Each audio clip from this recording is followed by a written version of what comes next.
Halo YouTube, balik lagi di FD Channel bersama gue Farhan di sini. Pada kesempatan kali ini kita bukan akan ngerakit PC ya cuy, karena ya bosen lah ya ngerakit PC mulu. Dan kebetulan gue beberapa waktu lalu dikirimkan oleh brand Digital Alliance sebuah mechanical keyboard yang sebenarnya doi ini udah beberapa waktu lalu rilisnya. Kalau gue lihat di YouTube sih udah banyak juga nih yang bikin reviewnya. Dan ini adalah Digital Alliance Mecha 8X Plus.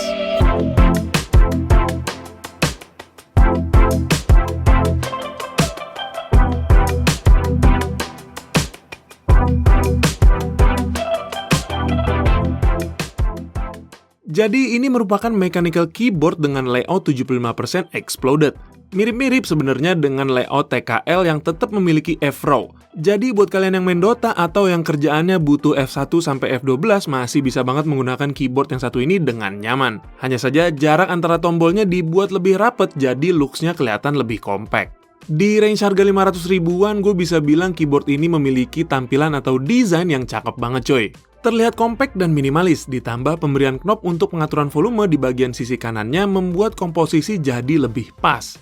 Dibalut dengan casing berwarna putih dengan bahan plastik yang ternyata punya build quality cukup oke, karena ketika dipegang terasa sangat solid coy. Ditambah bobot dari keyboard ini juga lumayan berat, di 815 gram, membuat keyboard ini terasa lebih premium. Keycapsnya juga berwarna putih OEM profile dengan bahan ABS yang tembus RGB. Untuk build quality-nya ya cukup oke lah, mirip-mirip dengan keycaps keyboard pre-built di range harganya. Ngomong-ngomong soal RGB, produksi warna LED yang ada pada keyboard ini juga tergolong cukup bagus. Warna yang dihasilkan cerah dan pergerakannya juga sudah smooth. Untuk membongkar casing keyboard ini juga mudah banget cuy, tinggal congkel aja di bagian sisinya, pakai tangan juga bisa karena casing pada keyboard ini tidak menggunakan baut sama sekali. Oh ya, di sini Digital Alliance ada bilang kalau keyboard ini menggunakan mounting style gasket mount, tapi menurut gue untuk pengimplementasiannya masih kurang tepat. Karena di sini saat gue mengetik menggunakan keyboard ini masih terasa sangat stiff atau keras, dimana harusnya gasket mount itu kan fleksibel dan juga empuk. Ya, intinya jangan ngarep banyak lah untuk gasket mount yang fleksibel di keyboard budget seperti ini. Lalu untuk switch-nya, nah di unit yang gue terima ini menggunakan switch Otemu Blue. Tapi tenang aja cuy, Digital Alliance juga menyediakan versi yang Otemu Browns dan Otemu Red. Jadi tinggal sesuaikan aja dengan selera yang kalian inginkan. Oke, kayaknya gue kasih denger dulu ya typing sound dari keyboard ini dalam kondisi stoknya.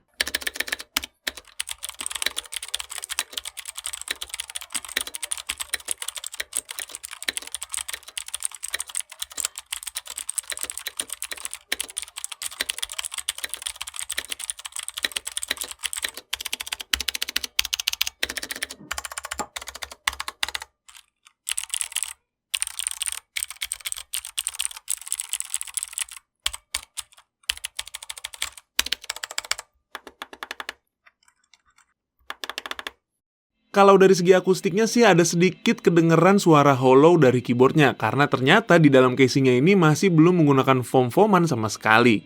Keyboard ini menggunakan PCB Otemu Hot Swap 5 pin north facing yang punya LED per key tidak menonjol.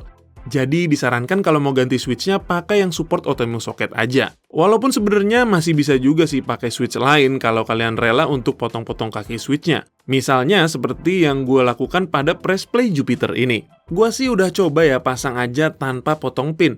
Dan sebenarnya sih masuk, cuman kayak agak kurang ngepas gitu cuy. Jadi gue potong aja deh kaki-kakinya. Kebetulan switch ini lagi nggak dipakai juga. Untuk stabilizer di keyboard ini menggunakan plate mount stabilizer. Secara default sebenarnya udah cukup oke. Rattle-nya udah minim banget dan kaki-kaki stepnya juga udah rata. Mounting stabilizernya udah ketat banget di plate-nya. Plus udah preloop juga walaupun preloopnya ini cuma ada di wire-nya aja. Jadi kalau mau lebih smooth lagi lebih baik loop ulang aja coy. Lalu untuk urusan konektivitas keyboard ini hanya menggunakan wired only dengan interface USB Type-C to USB Type-A. Nah, di sini gue coba sedikit memodifikasi supaya keyboard ini punya suara yang lebih enak dari keadaan stoknya. Seperti yang gue bilang tadi, untuk switchnya udah gue ganti ke Press Play Jupiter yang punya tactility nendang dan suara yang di tengah-tengah antara clicky dan talky.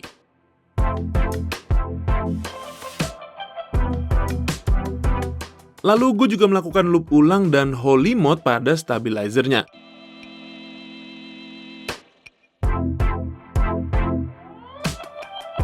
Untuk case-nya, gue tambahkan foam supaya suara hollow-nya berkurang. Dan seperti inilah kira-kira hasil modifikasinya.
Jadi seperti itu kira-kira akustik dari keyboard ini setelah gue modifikasi coy.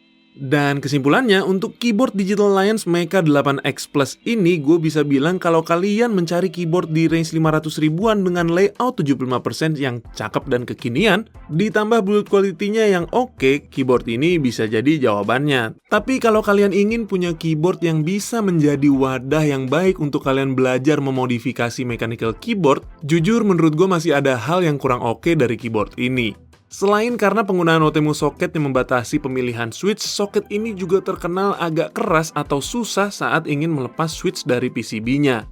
Gue sendiri juga mengalami kesulitan cuy saat mengganti switch menggunakan press play Jupiter. Kalau untuk bahan modifikasi sih gue bisa menyarankan kalian pilih aja Mecha 6X Plus dari Digital Alliance juga. Karena dia udah menggunakan PCB yang universal, jadi kalian bisa bebas tuh pilih switch yang kalian mau. Layoutnya juga cakep di 65% exploded plus knob juga. Jadi tinggal pilih aja cuy, mau yang ada F-Row-nya bisa pilih Mecha 8X, mau yang lebih universal buat dimodif bisa pilih Mecha 6X Plus. Untuk range 500 ribuan keduanya ini udah sama-sama bagus lah menurut gue coy. Dan kalau kalian tertarik dengan salah satu dari keyboard ini, seperti biasa ya, linknya udah gue sertakan di kolom deskripsi di bawah. Jadi kalau mau beli, check out aja langsung dari link itu coy. Oke, kayaknya segitu aja video gue kali ini. Semoga bisa bermanfaat. Akhir kata gue Farhan pamit undur diri. Don't forget to like and subscribe. And as always, see you on the next video. Bye-bye.